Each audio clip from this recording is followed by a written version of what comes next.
Magandang umaga po, Yusek.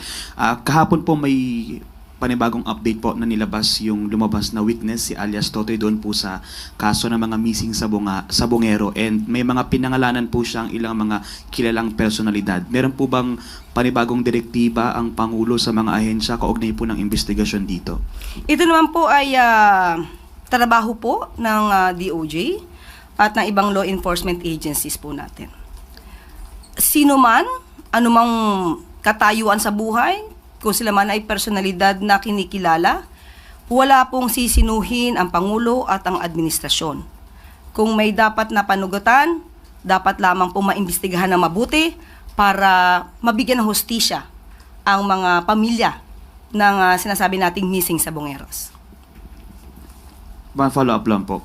Bukas po ba ang Pangulo sa possibility na ituring na state witness itong si alias Totoy? Depende po to sa makikita po ng DOJ, i-evaluate po ang testimony niya at kung sino pa yung ibang mga witnesses na pwedeng gawing state witness. Depende po yan sa kanilang katapangan, sa katotohanan na sasabihin nila at yung pagkakataon na mag-recant sila ng kanilang mga testimony.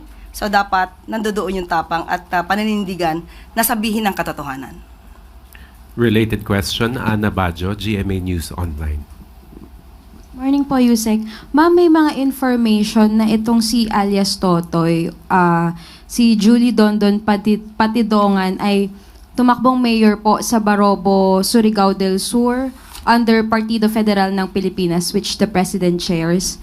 May nababanggit po bang information or kilala po kaya personally ni Pangulong Marcos itong si Patidongan? Sa ngayon po, wala pa pong nakakarating sa atin patungkol sa ganyang issue. Hindi bali po, ipaparating po natin sa Pangulo para po maging aware din po siya. Thank you, ma'am.